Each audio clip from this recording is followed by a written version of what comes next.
Hey guys, Portia here, and today I'm going to be making a resin clock using this silicone mold. I just got this in from Amazon and I'm kind of excited to use it because this is going to be one of the biggest pieces that I've ever made out of 100% resin.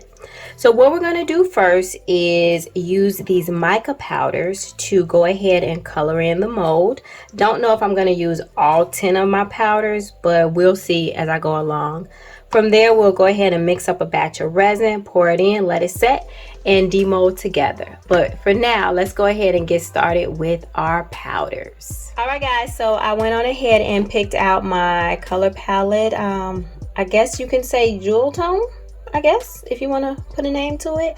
But I think these are really pretty and I think that they are going to pop. Now, I haven't decided if I'm going to add color to the resin itself or just add glitter, but we will figure that out when we get to that part. But for now, I am going to go ahead and start with the green. And I am going to fill in some leaves. Now, the thing that I've learned about this here is to make sure you varnish the color in really well. I don't know if you guys can see that, but let's see, where are we? I'm gonna burnish that in really well.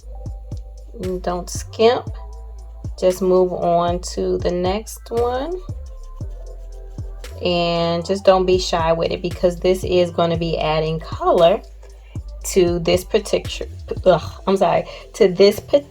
section of the mold. So I'm going to continue to do this until the mold is completely colored in to my satisfaction, but you guys don't gotta watch all of that. So we are going to fast forward.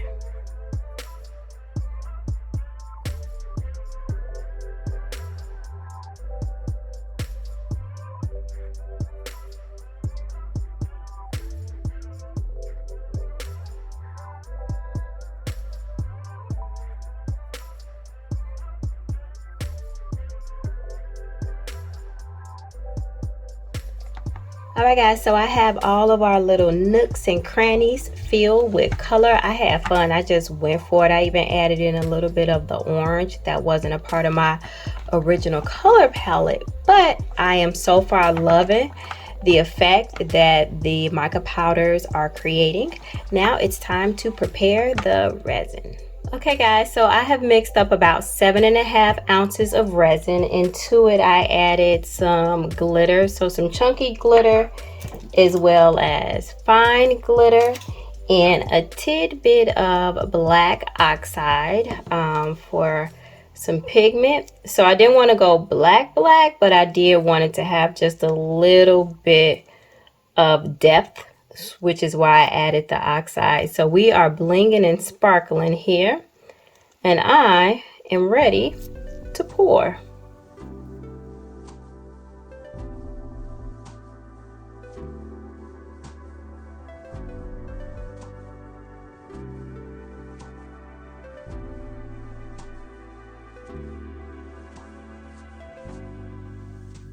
Alright guys, so I am done with the pour. Now I did have to mix a second batch. My first batch was 7.5 ounces. Then I came back and mixed another 5 ounces because it was not full enough.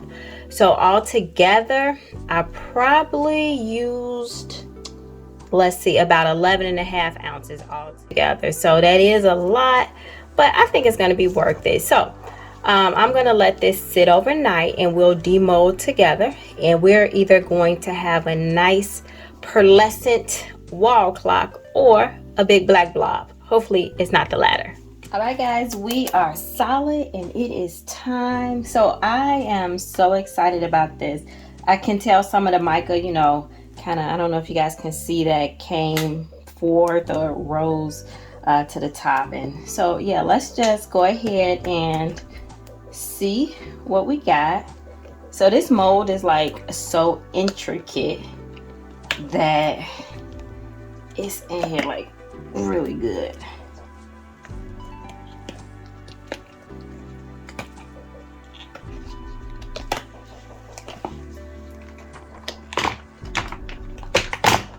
All right Alright guys, so yeah, it was definitely a little bit of a workout getting our clock out of the mold. I'm actually sweating. But so here's our back. The back is super shiny and I love that. I am thinking about putting a top coat on here. I probably won't do that today, but I think it could use a top coat. I would prefer it to be a little bit more shiny because this is a pearlescent mica powder that we use, but it is a little bit matte. So I'm slightly disappointed. But what I want to do is put our Clockworks on here and see what it looks like in its natural habitat. And we are done and I am loving the finished look. So I went on ahead and mounted the clock. The Clockworks themselves did come bundled with the silicone mold, which I thought was pretty dope. Link will be in the description. I'm really loving this galaxy look that happened in the center. I just randomly added those powders, but it's reminding me of a galaxy thing. Also, a couple of things to note. I went on ahead and cleaned up my edges with an X-Acto knife. And I did finish the piece off with a coat of resin. I was not happy with how it came out of the mold. It was more matte than I was expecting. And I was like, nope, this is not gonna work. Because I added that top coat, the piece does look like it's glowing now, which is super dope to me. The colors are really popping. The shiny pearl is coming through and we got a little bit of bling in there, and I am definitely way more happy with this piece now that I have actually finished it off. So yeah guys, this is all I have for you today. If you got any questions, concerns, emotional outbursts, let me know. If you haven't done so, go ahead and subscribe to Color Me Portia. But until next time, peace.